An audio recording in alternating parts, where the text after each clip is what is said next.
Killer Stampede takes 41 lives. What we've seen ever since is a slew of politics and zero accountability.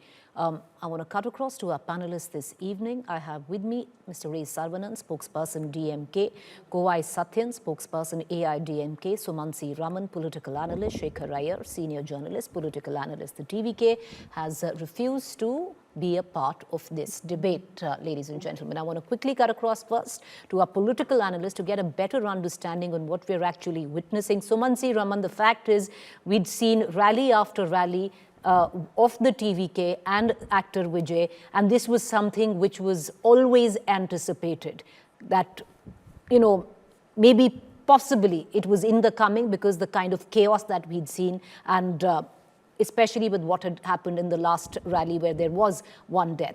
Larger question, Suman C Raman, stems from the fact, do you see any accountability being fixed at all? Number one, you see a slew of politics, everyone going behind actor Vijay. On the other hand, zero accountability, be it fixing accountability with the TFK or TVK or with the government. Look, Preeti, it's very, very unlikely that accountability will be fixed on any individual.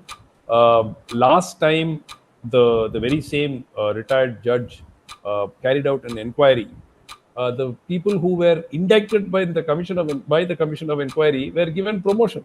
IPS officers were actually promoted by the government. People were indicted by the very same retired judge, and they were actually promoted. So anyway, that apart, look, the bottom line is very clear. The fault lies on both sides. With the TVK, their crowd organization has been appalling. There is no doubt about it. Multiple occasions, as you rightly said, this was predicted at several rallies even earlier. It is just God's grace that it didn't happen before this particular tragic incident. So the point is, they have violated the rules which were given to them by the police, the norms. So clearly they are accountable.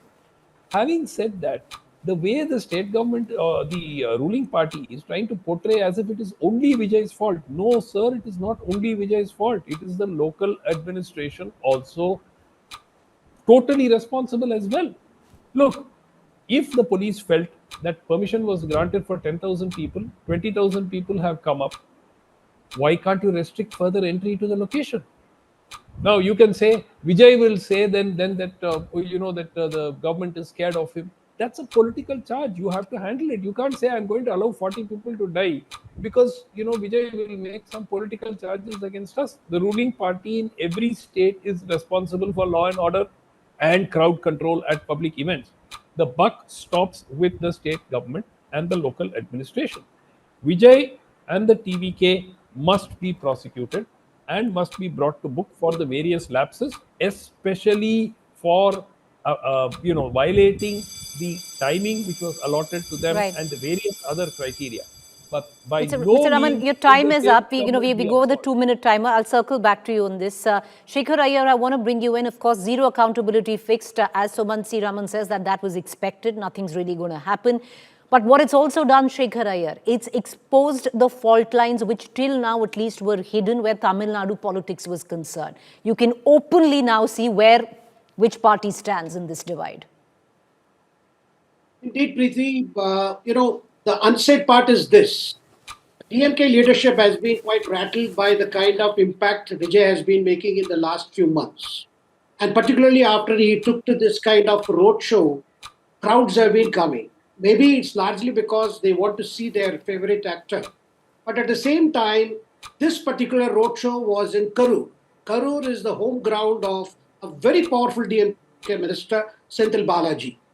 He has made headlines because he continued even as a minister after arrest, and he's close to the Chief Minister's Stalin.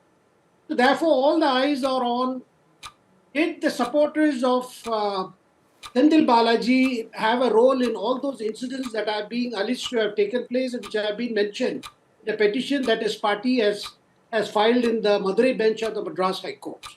Saying that, we also saw a video of slipper being thrown, some people being pushed, a kid being lost in the crowd. There are several incidents which are related to this, and also the power cut, which has been denied by the Tamil Nadu government.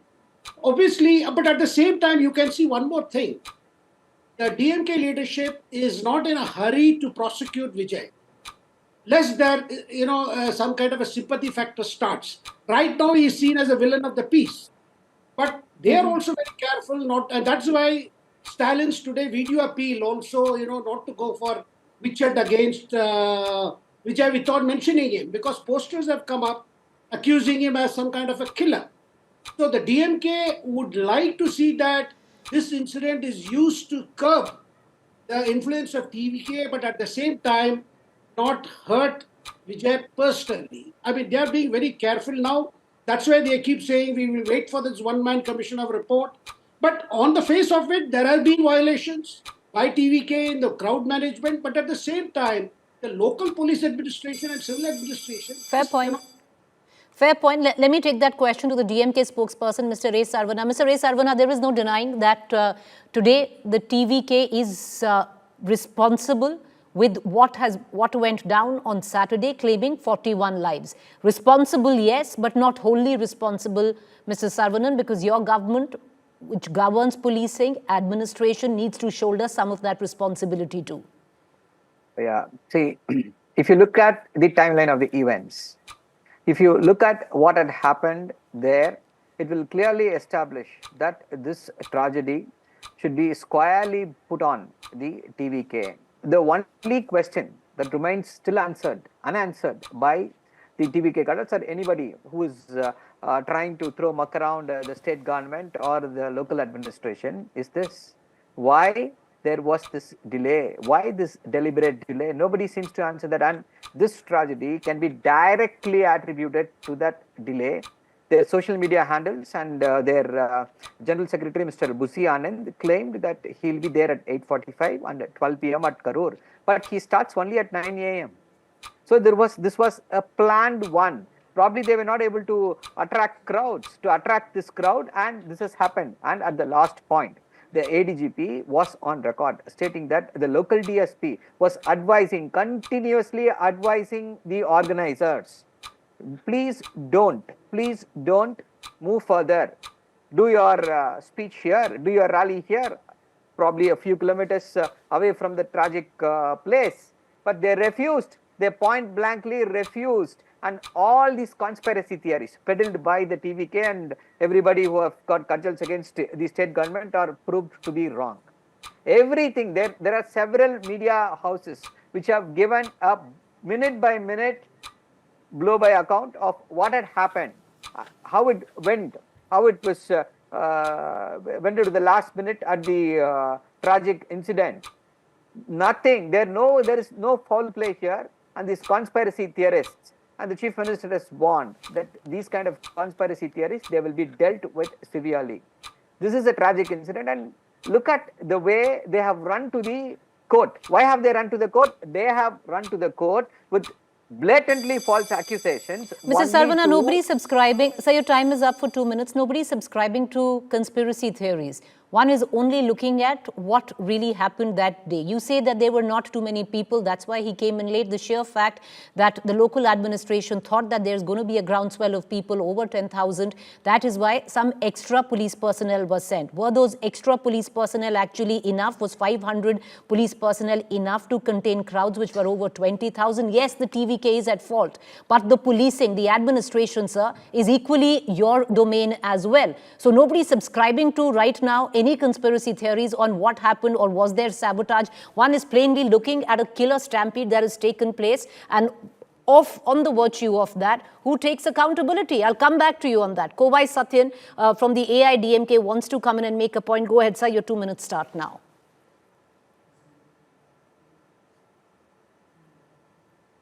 Mr. Satyan, you wanted to come in. Go ahead, sir. Can he hear us? Mr. Kovai Satyan, can you hear me? There seems to be an audio connect problem with the AIDMK spokesperson. We're going to cut across to him, but I want to bring in Suman C Raman back into this conversation. Suman C Raman, the question that I'd asked Mr. Iyer as well, because what it's also done is, that in tragedy, what this tragedy has exposed are fault lines that lay well hidden, at least till now, between the political dynamics of various parties, and that is quite out in the open.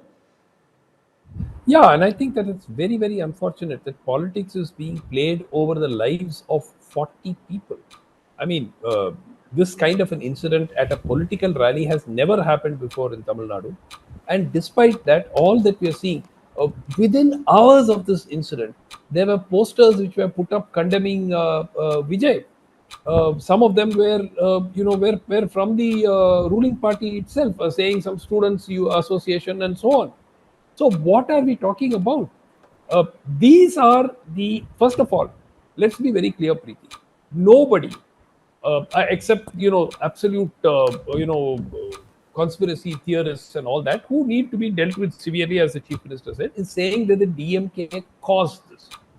But there is more than enough evidence to say that they are playing politics on this event, on this issue. Half a dozen ministers go.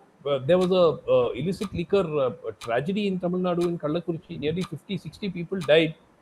How many of these ministers visited? When did the chief minister go there? Within 4 hours, 5 hours of this incident, he takes a special aircraft, rushes to Karur. Half a dozen ministers come there. One or two ministers are in tears and are, in front of the cameras. And what is going on? Seriously, the kind of tarnishing that their own. You see, we have a fraternity called the DMK journalists in Tamil Nadu, which is large part of the mainstream media. We call them DMK journalists. They are quote unquote propagandists, but they work officially as journalists. So they're kind of putting out. One of them actually put out a post of a photograph of Vijay smiling, taken at a rally which happened a week ago, and asked the question, which was very, very improper. So I think that what is happening is clearly they are out to gain political mileage out of this. It's a tragedy. They are also culpable, just like the TVK and Vijay have to answer multiple questions. Kovai Sathin is with us. Mr. Sathin, you wanted to come in for, go ahead, sir, 2 minutes.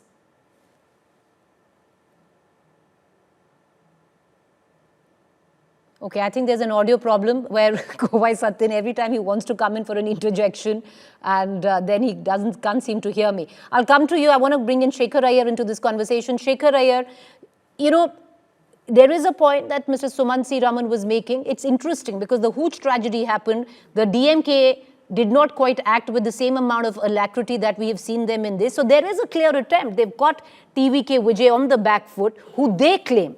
This is what the DMK practically claims is the team B of the BJP. And they, right now, where the DMK is seemingly, is going all out to politicize the issue. And I'll come to you, Mr. Sarunan. I know you want to come in with your response, but go ahead, Mr. Iyer.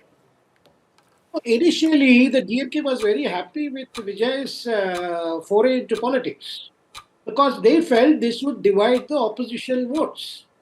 At least the anti-DMK votes would get divided.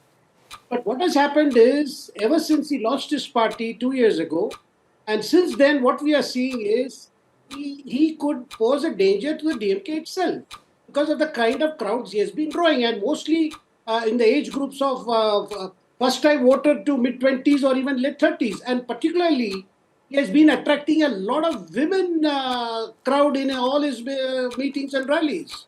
And that may be because of his cinema or his films. But definitely, it has been worrying the DMK leadership for some time.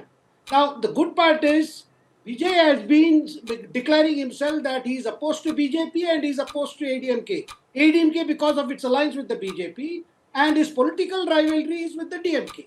This is what he has been saying. But since this strategy, you can see that there are several things happening in the background. See, Rahul Gandhi spoke to Vijay, and he also spoke to Stalin. I mean, I don't think the DMK would be very happy that Rahul Gandhi has chosen to speak to Vijay, because there is a section in the Congress which has been sounding the central leadership that why not explore the possibility of some kind of an understanding with Vijay if the deal with the DMK runs into trouble in terms of number of seats and also in terms of particular constituencies. So there is definitely an undercurrent that will not immediately play out, but as soon as the story about this tragedy, fades from memory, the politics is going to get a center stage, and it could see realignment. And at this moment, Vijay needs friends. He needs new friends. He can't go a lonely furrow at this juncture. I just want our guests to stay with us. There's news break coming in on the story. 2 TVK leaders have now been arrested by the Chennai police for spreading Karur rumors. What does it really mean of spreading Karur rumors? Earlier, TN Chief Minister, of course, Mr. Stalin, through a video message had appealed against misinformation. And now it does seem that 2 TVK leaders have been arrested by the Chennai police for spreading rumors or misinformation. What's all the more interesting, and I want to cut across to our DMK spokesperson in this, sir, is that no arrests have really been made in terms of who's accountable for the stampede, but arrests already being made of TVK leaders for what the government alleges is spreading of misinformation. How does it all add up? Yeah. See, what's very, very important is this conspiracy theorists. You have said that we don't subscribe to this conspiracy theories. Well and good, but that is not what that is happening on the ground. There is a deliberate campaign that is going on, that it is made because the TVK leaders, they are afraid to take responsibility. They are into hiding.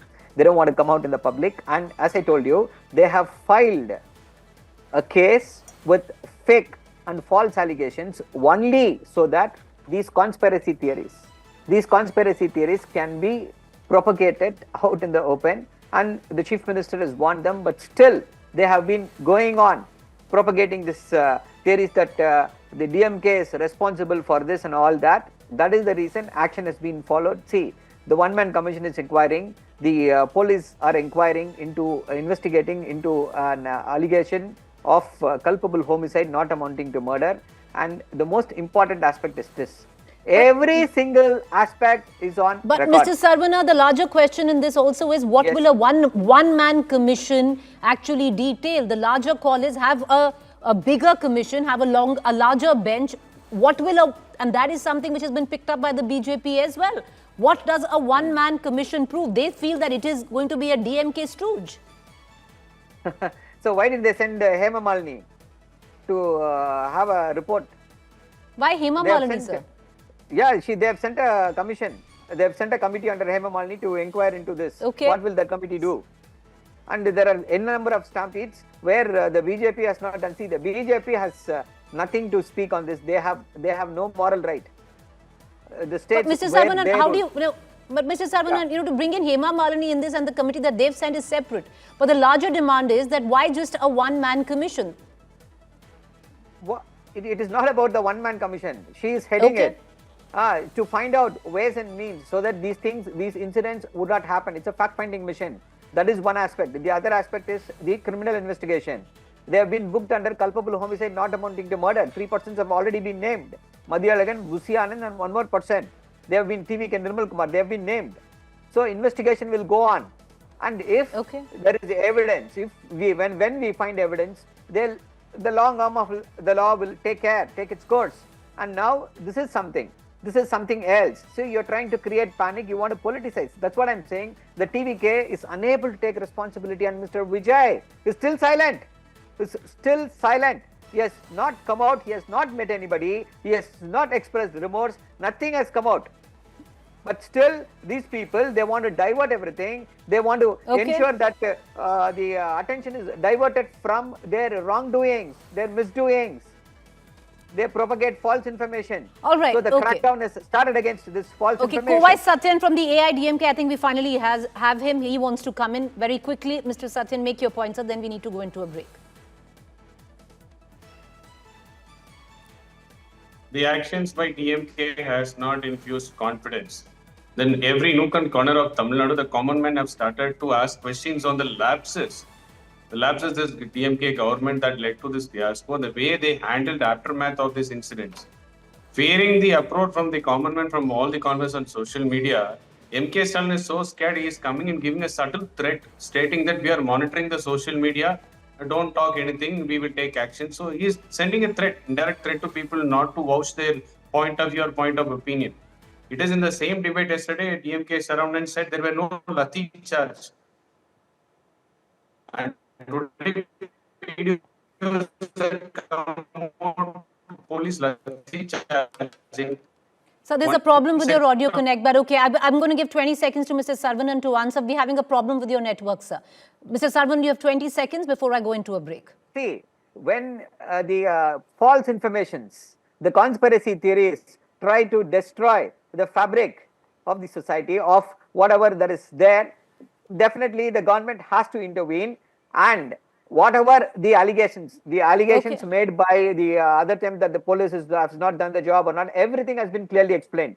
Okay. They have been 20 advised seconds. to stop. Okay, Yeah. I'd like to give in 20 seconds each to both our other guests. Mr. Suman C Raman, you wanted to come in quickly, sir.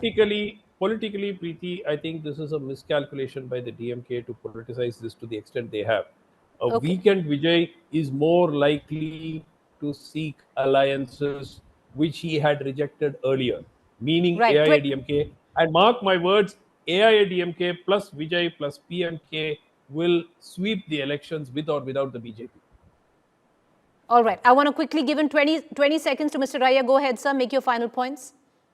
Yeah, I think the whole strategy of the DMK would be, I mean, as well as of the government, would be to bring more pressure on Vijay to pipe down his politics so that, the threat to the DMK votes is somehow contained. That is the strategy Okay. that's happening. Right.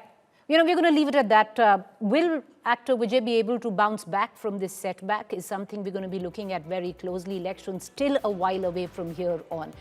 What does it entail politically is something we'll be studying very closely in the state of Tamil Nadu. Right now, of course, a huge setback, and especially of how he has responded to the stampede has raised even more questions by really not responding at all. Latest news break right now coming in from Ladakh. Lay's apex body to boycott talks with the centre, demand of judicial probe into the death of 4 people during September 24th violence has not been met, and that is why the group has decided to boycott the talks with the centre. The group had also demanded an apology from the centre for calling the people of Ladakh anti-national. The next round of talks between the centre and representatives of Ladakh, including members of the Leh apex body and the Kargil Democratic Alliance, was scheduled for October 6th. As of now, what we've been given to understand that the Leh apex body has boycotted, refused to talk with the centre on 2 grounds. Number one, their demand of a judicial probe into the death of 4 people during September 24 violence has not been met. The group has also demanded an unconditional apology from the centre for calling the people of Ladakh what they say was anti-national.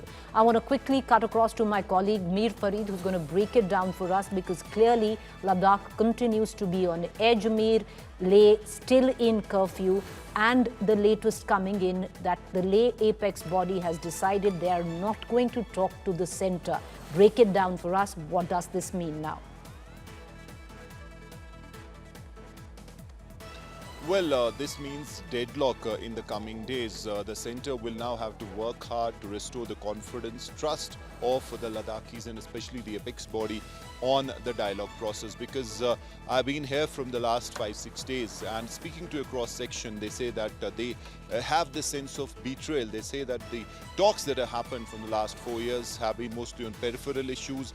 The main issues which are at the heart of it is statehood, then the 6th schedule where they're demanding tribal rights, and then basically these 2 are the major issues. And they say that the centre has been dilly-dallying and these are time-wasting tactics, and now the anger which really poured on the roads in the form of violence was not because they were wrong, it was because the centre did not heed and did not fulfill its promises, because it is the BJP government too which had promised them that they will give them, because these are genuine demands within the Constitution of India. So there is anger, and then obviously what has not helped things is the violence, the casualties. Preeti, 4 people have been killed, and that has led to a lot of anger. People are angry because they believe that this kind of violence, it could have been treated or taken control through non-lethal means. Firing was not needed, and that really has only added fuel to the fire.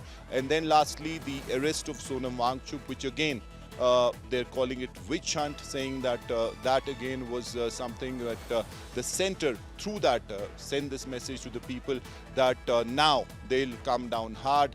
And on one hand, while the centre says dialogue, but the actions on the ground suggest that they do not want that. They want to suppress this, and the arrest of Sonam Wangchuk is being seen on those lines. So people are unhappy. Ladakh is on the edge, and it is definitely now a big mission as far as the BJP's government is concerned to restore confidence, trust, and firstly to remove restrictions. And also importantly, release the people. There have been random arrests. People feel that the people who have been arrested, the youth, they were not involved in violence. Well, some could have been, but there have been random arrests, and that's something that they're now saying that they need to release these people. And they have put forth 4 demands. Basically, number 1, release the people who have been arrested, youth post that violence, unconditional release of Sonam Wangchuk, and then they're also saying that curfew should be lifted, and before, in fact, once these demands are met, then only they can think of returning to the dialogue table. So it seems that people right now are angry. The apex body has also sensed it, and they definitely feel that the sentiment right now is that dialogue should not happen. First, the center should clear there as far as the anti-national comments are concerned, because it's not just Sonam Wangchuk. In a way, they have blamed the people of Ladakh for being anti-nationals, which it seems has hurt them the most. Preeti? All right, Mir, we're going to continue to come back to you for more updates on the story. But Mir, just a short while back, spoke to Sonam Wangchuk's wife, Dr. Gitanjali Young More, CEO of Himalayan Institute of Alternatives, Ladakh. In this exclusive interview, she talks about how she's waiting still to speak to her husband, who's been detained under the stringent NSA. Listen in.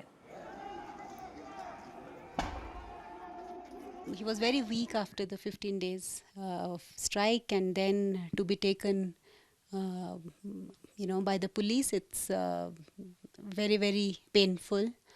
And more painful is the fact that for the last 48 hours, I have not been in touch with him.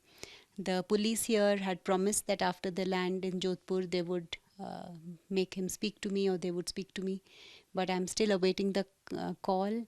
Neither have they given us the detention order. Not just me, but everybody in Ladakh or in India who would hear of these charges would laugh at them, because these are absolutely baseless charges. The whole country has seen that for the past 5 years he has been leading this movement and this protest in the most peaceful, in the most Gandhian way possible, be it his Padyatras, be it his Anshans, and he's always followed the path of non-violence and peace. So it is, everybody is aghast and know that this has been deliberately done to frame him, because given his past record and his methods, he always stood for progress, for science, for innovation, for climate work, for patriotism, working for Indian Army, asking Indians to boycott China. So everybody knows him as a great innovator, as a patriot, as a nationalist. So to be taken in NSA, which is the most draconian act, and for public safety, I mean, it is not just to me, everybody knows that this is just have been used by people in power to use the national machinery that they have working for them to unnecessarily defame and frame, a person who is the pride of India. Sonam Wangchuk and I are the people who run this not-for-profit organization in a manner that we do not take even salaries. So every year we contribute 50 lakhs to 1 crore of our personal money into these projects. So we are always welcoming of anyone who wants to look into our accounts, which have been duly submitted to the Registrar of Companies, to the IT department.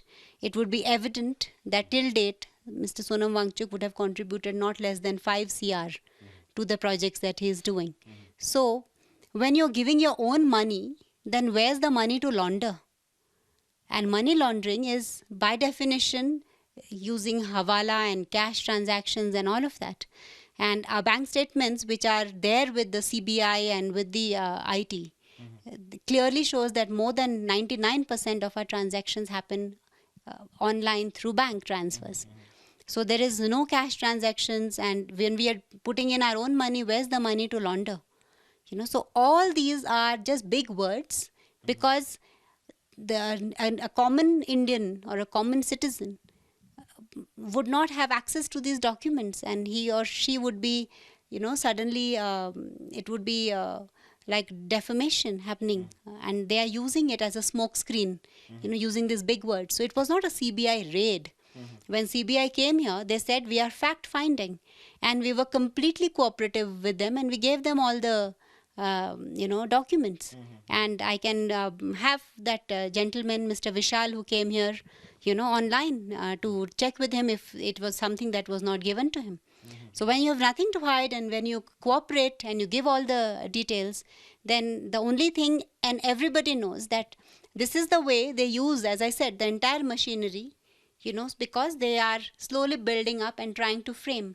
And it is not something that started, though it might have intensified in the last 1 month, but this has started in the last 4 years, ever since he started his action. They have delayed our registration with the UGC. Mr. Dharmendra Pradhan, who is the Education Minister of India, openly told me that he will not move our file because still Sonam Wangchuk is asking for 6th schedule. They have called up all the heads of PSUs and told them not to support us with their CSR funds. This is those very, we got to know from them. They have tried to stall all our registrations, including the FCRA for Hayal. And now they are saying that FCRA has been violated by Hayal. It hasn't been, because FCRA is needed only for donations. But the funds that we had received is for research that we conducted for those universities. And for the government, it should be a matter of pride, because no foreign university takes research from India. Hayal is the only institute which does reverse technology transfer. All right, viewers, things still on the edge where Ladakh is concerned. Trust India today to get you one up on all developments coming in from there with that exclusive interview of Sonam Wangchuk's wife.